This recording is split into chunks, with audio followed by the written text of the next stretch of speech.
Alright, tonight's video is about, do you have what it takes to own your own truck? Are you an entrepreneur? Are you a businessman?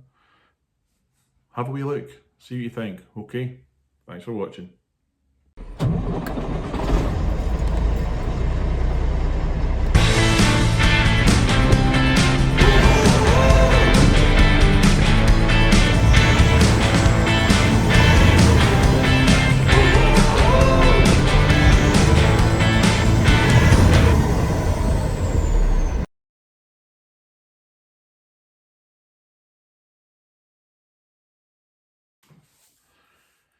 So I'm going to let you have a look at my t-shirt. See that there? My old yellow truck. Never give up and never be beat. Okay, so this video that I'm making is about how to and should you start your own trucking company. Okay, is there a difference between an entrepreneur and a businessman? I believe that there is. I may be wrong, but it's my belief that there is. An entrepreneur is somebody that can get something up off the ground and start it going and getting it up and running. And the characteristics that make an entrepreneur is a bit of a risk-taking personality, and whereas the businessmen tend to be more dotting the I's and crossing the T's, maybe. In my mind, that is. Sometimes being an entrepreneur can be a detrimental thing to a business once you get it up and running, and you should step back and let people who are managing the data and all that to take care of things and move it on from there. Can a businessman be an entrepreneur? Maybe. If anybody's watched this channel, they'll know that I've had trucks going fire, roll over, anything. Engines pop, transmissions pop, the lot. It all happens. If you're going to get a truck, don't think for 1 minute that because it's happened to somebody else, it won't happen to you. There's just as much chance of something going wrong for yourself. So when it does go wrong, what are you going to do? If you're a businessman, you might be able to go so far, but if you're an entrepreneur and you've got that never give up and dig in mentality, then you'll dig in, you'll dig deep, and you'll find a way to get through it. So I've got a couple of notes here that I'm just having a quick look at. Opportunities. Okay, I'm going to quote Shakespeare here, and he laughs. So opportunities, there's a misconception, opportunities are like buses. If one comes along and you think, nah, no for me, you let it go past. There'll be another one along in 10 minutes. High frequency service of opportunities coming your way. Doesn't work like that. At least I've not experienced that. You have to kind of create an opportunity. Sometimes they come along, but you have to go and do some legwork yourself. Here's the Shakespeare. That wasn't it. That was me spear. Shakespeare is this: there is a tide in the affairs of men, which taken at the flood leads on to fortune. Omitted, all the lives are bound in shallows and in miseries. Upon such a full sea are we now afloat, and we must take the current when it serves or lose our ventures. So if you're in a harbour and the tide comes in and it's a high tide, not one time of the year where it's super high and your boat's there and it's ready to take you out, and you go, I think I'll wait till low tide, or I think I'll wait till next month. It might not happen again. So in trucking right now, I think we're on that tide. I think we're on the full sea, and if we don't take our current when it comes along, yeah, you might lose that opportunity.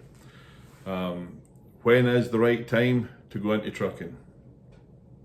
You tell me, right? Here's a couple of scenarios. When the rates were low 2 years ago, you could pick a truck up easy and they were cheap. Same with the trailers, but the rates were low. Fuel was lowish, the margins were lower, probably. Now everybody's thinking, oh, this is the time. I don't want to do it now. Some guy could be thinking this is the time to do it because the rates are up, but the equipment's up. Another guy could be thinking this is not the time to do it because the equipment's up. The rates are up. So when is the right time? That's kind of down to you, really. I don't think there is the perfect time. If you're going to wait for the perfect time, just drive for somebody else. And I don't say that aggressively, but if you're always looking for the perfect time to do something, you probably don't have the stick-to-itiveness to see things through when they go wrong and you've got to dig yourself out of problems. You could be staring down the shotgun of doom with broken down trucks, bits lying around you, drivers quitting, things going wrong, cash flow problems. You're staring down through all that stuff at any time, in any situation, whether it's high rates, low rates. So why do people not do it?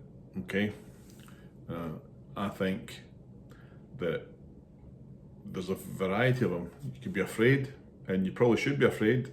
A healthy amount of fear going into something will stop you from being arrogant, cocky. It's easy, I've got it, A bit of uncertainty and trepidation, apprehension would be healthy, but not to the point that your doubts betray what your dreams are, right? Excuses. The amount of times I hear people saying, I was going to do that, I thought about doing it, but I wish I had done that. I don't really have many times in my life that I get to say, I wish I had done that. Maybe my wife would like me to say, I wish you hadn't done that, but and the other thing is, there are some people who are just dreamers that think, I'd like to have one truck. Well, would you? Fat guy here. I'm a bit overweight, healthily overweight, let's call it that. I'd like to be back down a couple 220, whatever that is in stones, I can't remember, but I'd like to lose a bit of weight. But do I do anything about it? Not really, I don't. I try a wee bit now and again, and then that works, but I don't actually stick to it and make it happen. Same with somebody who's thinking, I'd like to own one truck. If it's just a thought or a dream and you leave it there, well, maybe it's time for you to take the next step, or not take the step at all and put the dreams out of your head. I'll give you a couple of examples here, a couple of things. Young Houston that's driving for us, he's gone and put a deposit in the truck.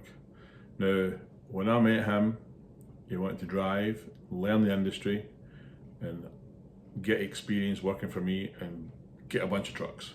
Well, you don't just go out when you're in your early 20s and buy 10 trucks. Just not going to happen. You'll make mistakes, you'll get it wrong, and you'll be out of the game. So he's had the brains in a sense to come drive for us, get some experience, see how the industry works, and learn. And he has learned, and he's bought a truck and he's going to put it on with us. And I think that will be a success for him. Young Wes has got, everybody seems to be young to me these days. Maybe a sign. But young Wes has, and he'll not mind me telling you this has been a very, very difficult week for him. And a difficult quarter. And lesser men would have thrown in the towel and given up. But Wes had a driver giving him a bit of difficulty last week. The difference of opinions, and the driver was sitting around too much, and so they parted company with a load on the truck down in Alabama, and with my blessing to get the situation resolved, we had a driver that we could fly down there and put into it, who's worked out quite well, really nice guy. But when that's happening, the pressure comes on you. You've got a truck with a load on it. Luckily, Justin was running past there and he stopped and had a look, checked the reefer with plenty of fuel in it and all that, so it was all good. But he left it with bad front tyres on it, took the mattress out of it. I don't know whether it was his mattress or not, I'm not sure, but whatever. But straight away, got to fly somebody down there. He gets that done. The cash flow nightmare from a truck being rolled over, I can't tell you how much that costs for everything that's involved with it.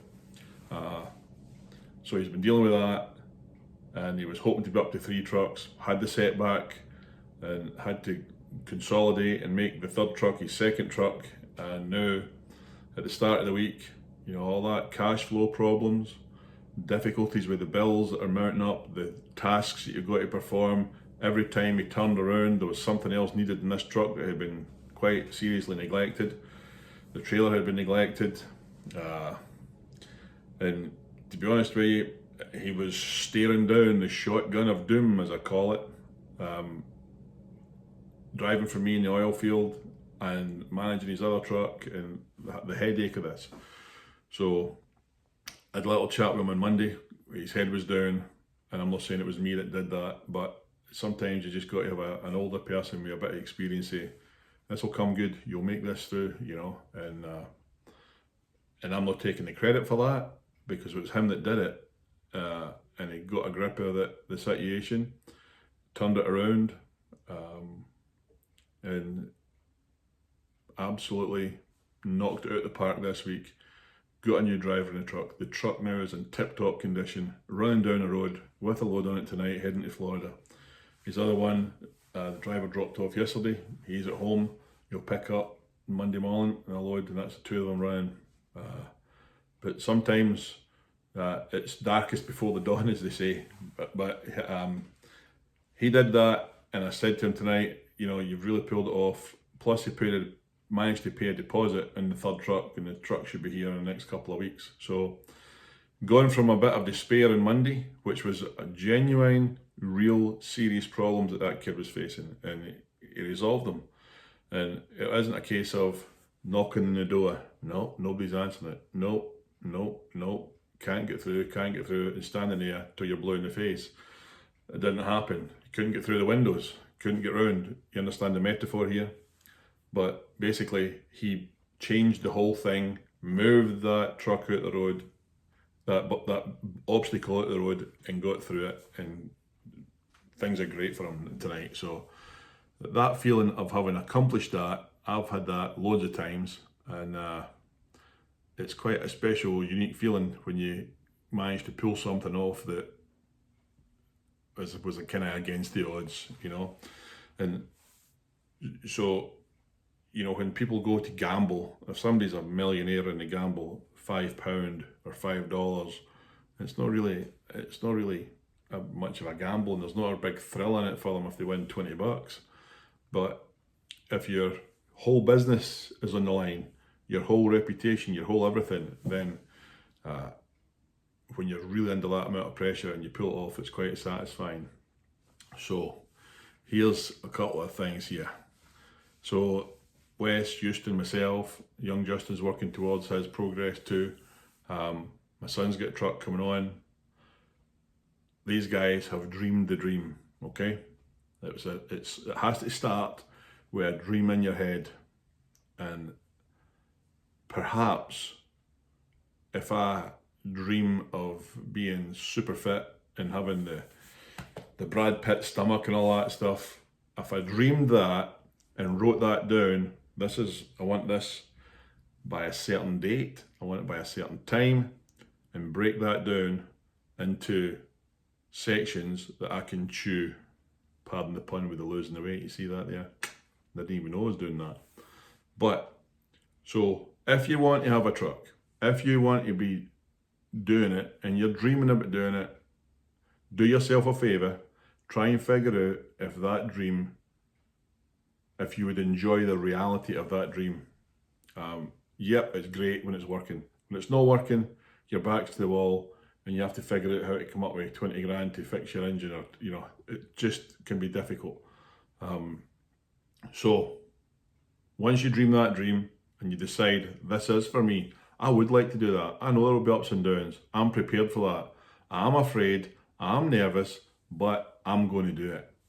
The world is full of people who are going to do something and never actually get around to it. So the first thing you need to do is get my wee yellow notepad here. Write down what you want to do. So you might be driving for somebody now and you want to have your own truck. The safe, or you might be working in a job you don't like and you want to have your own truck. So you have to work it back to where you're at right now. Okay, and that might sound simple, but see if you write it down, what your goal is, They say that a goal not written is just a wish. So write it down. I'm going to get a message on this from my wife saying, perhaps you should write down how much weight you want to lose and when you want to lose it by. So write down what your plan, what your goal is. Then figure out the steps that you need to take to get to that end goal. You might not want to do it all at once. You don't want to jump into the river up to your neck and over your head and you're drowned. Stick your toe in, stick your foot in, up to your knees. Then you're more comfortable with the temperature of the cold water, and then you can go in further. So basically I would say that dream your dream. If you think it's something that you can handle, write down what your dream is and what you want to accomplish. Then say, okay, I want to have 10 trucks, or I want to have 5, or whatever. Work it back. I do believe that somebody should learn how to drive. They should drive for somebody and get experience. They should see the different types of freight hauling that there is. They should lease a truck or buy a truck. Don't do one of these deals. Please don't misunderstand. I am not advocating in any way that you go to CR England or Swift and lease one of their trucks that if you leave, you've got to give it back. Bad idea. What you want to do is get your own truck, and if it's not working out, what you've paid to that truck isn't lost, okay? So write it down and work it back the way. There's a gentleman sent me a message last couple of days ago, said, hey, I'm in truck driving school, I'll be done in 2 or 3 weeks, you're the kind of guy I'd like to work for, and is there a chance that I could do something and start my truck career with us, okay? To me, I'll hire somebody like that all day long. Not somebody that's coming to me and saying, well, I've got 20 years experience and I only do things this way, and I only go here and I don't do this, I don't do that, and I only do this, and if you want me to do this, it's not happening. You come to work for me, if you're just out of truck driving school, the oil field's the best thing to do. Not a lot of backing into tight docks, the trailer's a bit shorter, it turns easier, shorter journeys, you're not going to get lost with a massive thing in a big city, so cut your teeth in something, progress, so you don't get overwhelmed. But figure out where you're at, where you want to be, break it down into steps, and figure out what you can do today or tomorrow to get you on your journey to what you want to do.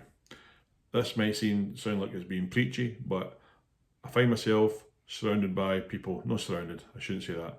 I'm surrounded by people right now, young guys. Houston's 25, Justin's 26, Tommy's 30, Wes I think is 34. They're full of beans. The enthusiasm that I get off of them rubs off on me. I'm in my mid-40s probably, much older, but there's been a time lately that I've thought, do you know what, I don't know if I can be bothered doing that. Maybe I'll just watch the telly tonight. But when I'm around these younger guys, their enthusiasm rubs off on me, my experience rubs off on them, and we're going to go places. I'm looking forward to where this trucking company goes. The oil field's doing well, over the road's doing well. We're looking for trailers, we're looking for drivers for both over the road and the oil field. And if you want to hitch your buggy to us, we pay super good, and always look out for fresh guys, fresh talent. If you want to get your own truck, I believe that there's probably not a better place to come and do it than here. I believe that. I like to see people succeed. I like to see guys get on and feel that I've been part of that. Good conversation with Wes tonight, and he's doing well, and it's great to feel that you're doing that with people and they really appreciate it, and you're all moving in the same direction. So get out of the way.